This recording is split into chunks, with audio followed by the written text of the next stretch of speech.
ओम शांति। अव्यक्त मुरली रिवाइज 5-6-77। सार। अलौकिक जीवन का कर्तव्य ही है विकारी को निर्विकारी बनाना। सदा स्वयं को बाप दादा के सहयोगी विश्व परिवर्तन के कार्य में उसी लगन से लगे हुए समझकर चलते हो। जो बाप दादा का कार्य वही हमारा यह स्मृति रहती है। जैसे बाप सर्व शक्तियों और गुणों के सागर हैं, वैसे स्वयं को भी संपन्न अनुभव करते हो। स्वयं के कमजोर संकल्प और संस्कार को परिवर्तन करने की शक्ति में समर्थी आई है, क्योंकि जब तक स्वयं परिवर्तन करने की शक्ति में समर्थ नहीं होंगे तो विश्व को भी परिवर्तन नहीं कर सकेंगे। तो स्वयं को देखो कि अब कहाँ तक परिवर्तन हुआ है। संकल्प में, वाणी में, कर्म में कितने परसेंट में लौकिक से अलौकिक हुए हैं। परिवर्तन है ही लौकिक से अलौकिक होना, तो यह शक्ति अनुभव होती है। किसी भी लौकिक वस्तु व व्यक्ति को देखते हुए अलौकिक स्वरूप में परिवर्तन करना आता है। दृष्टि को, वृत्ति को, वाइब्रेशंस को, वायुमंडल को लौकिक से अलौकिक बनाने का अभ्यास है। जब ब्राह्मणों का जन्म ही अलौकिक है, तो जैसा अलौकिक जन्म, अलौकिक बाप, अलौकिक परिवार, वैसे ही कर्म भी अलौकिक हैं। ब्राह्मण जीवन का विशेष कर्म ही है लौकिक को अलौकिक बनाना। अपने जन्म के कर्म का टेंशन रहता है। सिर्फ यह लौकिक को अलौकिक बनाने का पुरुषार्थ ही सर्व समस्याओं से, सर्व कमजोरियों से मुक्त कर सकता है। अमृत वेले से रात तक जो भी देखते हो, सुनते हो, सोचते हो व कर्म करते हो, उसको लौकिक से अलौकिक में परिवर्तन करो। यह प्रैक्टिस है बहुत सहज, लेकिन अटेंशन रखने की आवश्यकता है।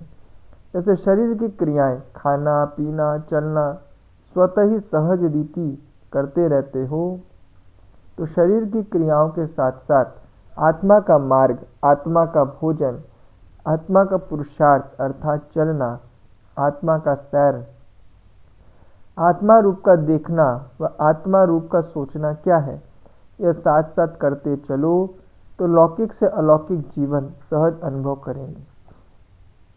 किसी भी लौकिक व्यवहार को निमित्त मात्र करते हुए अपने अलौकिक कार्य का आकर्षण व बोझ अपने तरफ खींचेगा नहीं।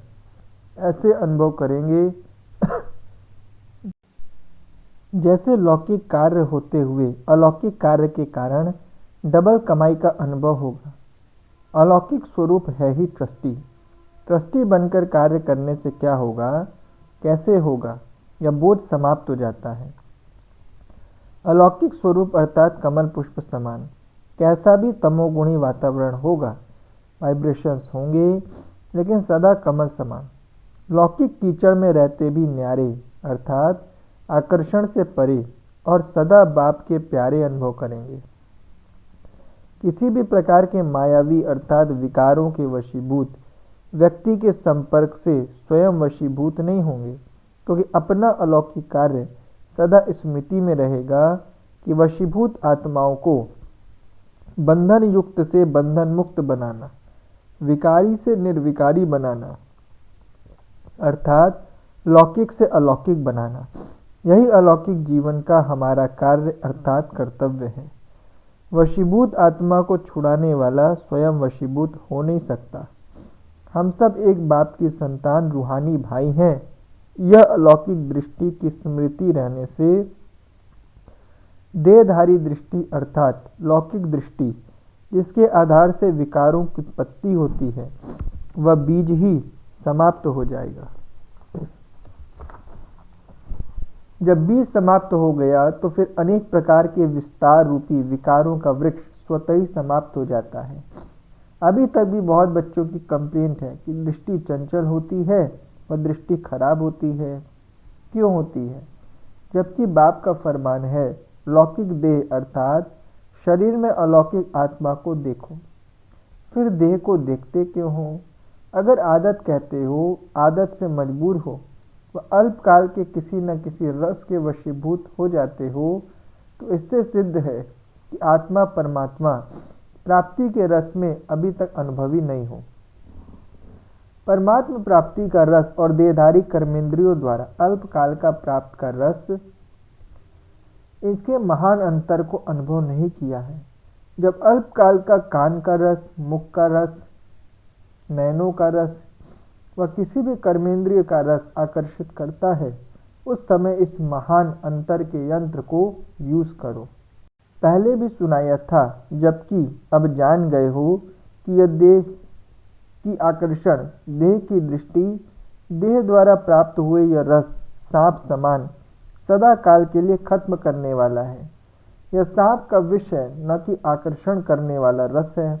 फिर भी अमृत रस को छोड़ विष की तरफ आकर्षित होना, इसको क्या कहा जाएगा? ऐसे को नॉलेजफुल व मास्टर सर्वशक्तिवान कहेंगे।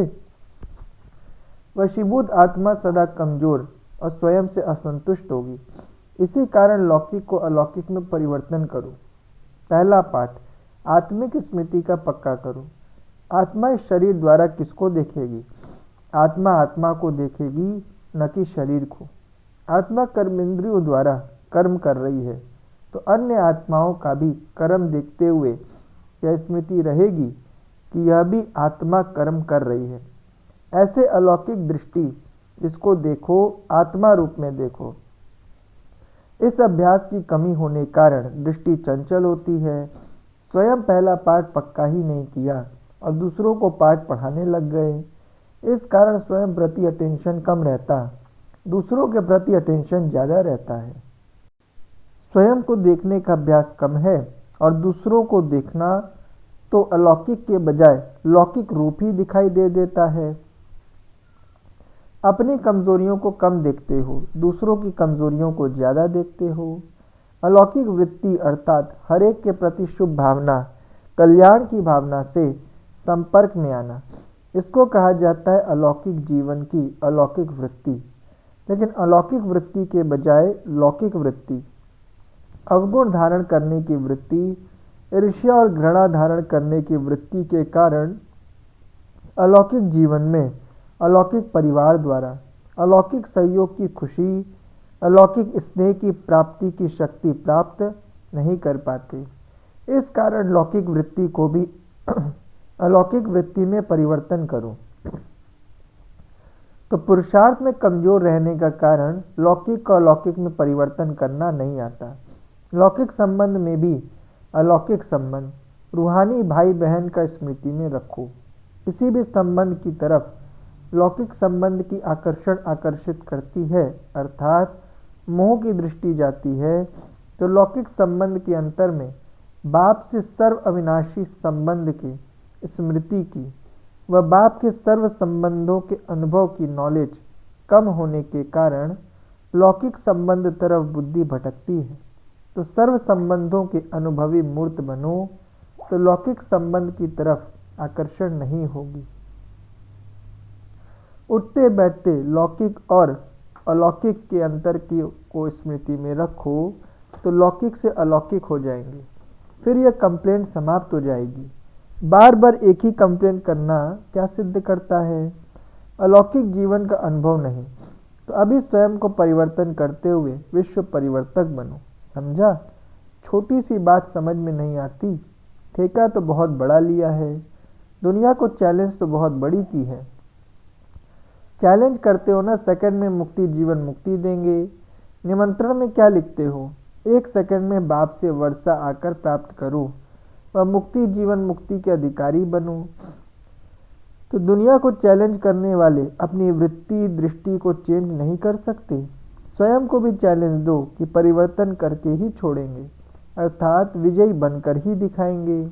अच्छा, हर संकल्प, समय, संबंध और संपर्क लौकिक से अलौकिक बनाने वाले अलौकिक ब्राह्मण जीवन के अनुभवी मूर्त, विश्व परिवर्तन के साथ साथ स्वयं परिवर्तन द्वारा विश्व को सही रास्ता दिखाने वाले, सदा बाप के सर्व संबंधों के अनुभवी मूर्त, सर्व प्राप्तियों के रस में मग्न रहने वाले, एक बाप दूसरा न कोई, ऐसे अनुभव में रहने वाले अनुभवी मूर्तों को बाप दादा का याद प्यार और नमस्ते।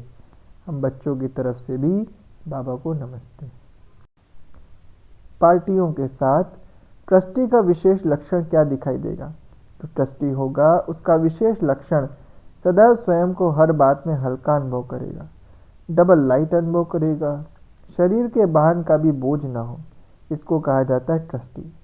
अगर देह के भान का बोझ है तो एक बोझ के साथ अनेक प्रकार के बोझ आ जाते हैं। इन बोझों से परे रहने का यह ट्रस्टीपन साधन है। तो चेक करो, बॉडी कॉन्शियस देह भान में कितना समय रहते हैं। जब बाप के बने तो तन मन धन सहित बाप के बने ना, सब बाप को दिया ना। जब दे दिया तो अपना कहाँ से रहा? जब अपना नहीं तो मान किस चीज का? अगर मान आता तो सिद्ध है दे करके फिर लेते हो, अभी अभी दिया अभी अभी लिया, या खेल करते हो। ट्रस्टी अर्थात मेरापन नहीं। जब मेरापन समाप्त हो जाता तो लगाव भी समाप्त हो जाता। ट्रस्टी बंधन वाला नहीं होता, स्वतंत्र आत्मा होता। किसी भी आकर्षण में परतंत्र होना भी ट्रस्टीपन नहीं, ट्रस्टी माना ही स्वतंत्र। नष्टो मोहा बनने की सहज युक्ति कौन सी है? सदैव अपने घर की स्मृति में रहो।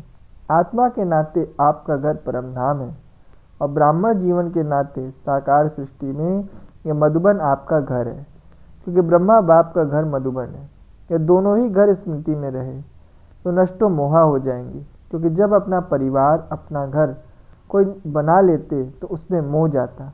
अगर उसको दफ्तर समझो तो मोह नहीं जाएगा। सदैव बुद्धि में रहे सेवा स्थान पर सेवा के निमित्त रूप आत्माएं हैं, न कि मेरा कोई लौकिक परिवार है। सब अलौकिक सेवाधारी हैं।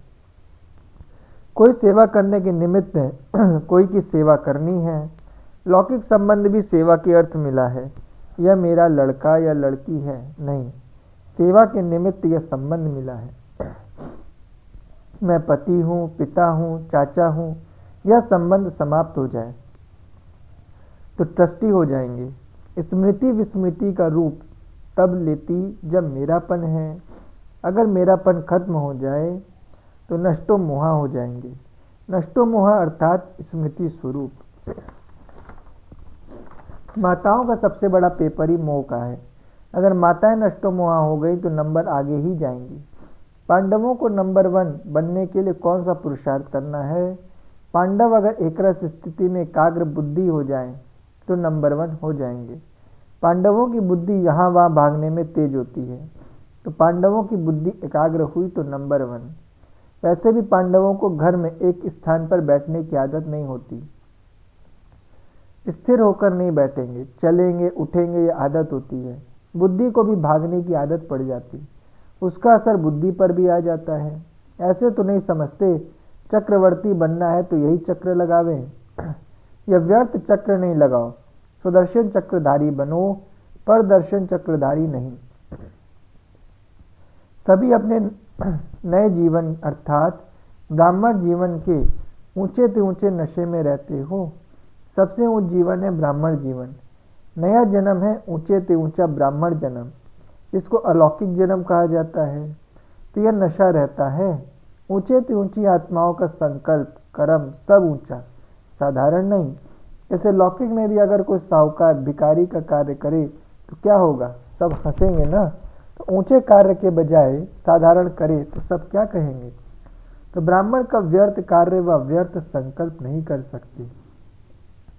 सुनने के बाद सुने हुए को स्वरूप में लाना अर्थात समाना।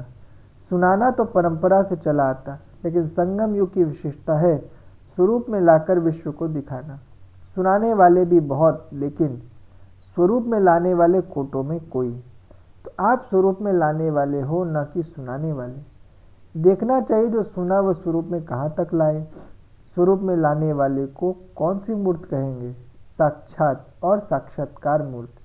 तो साक्षात्कार मूर्त होना, स्वयं को भी साक्षात्कार कराने वाले और स्वयं द्वारा बाप का भी साक्षात्कार कराने वाले। स्वयं का साक्षात्कार अर्थात आत्मिक स्वरूप का साक्षात्कार कराने वाले औरों को भी। ऐसे साक्षात्कार मूर्त को ही स्वरूप मूर्त कहा जाता।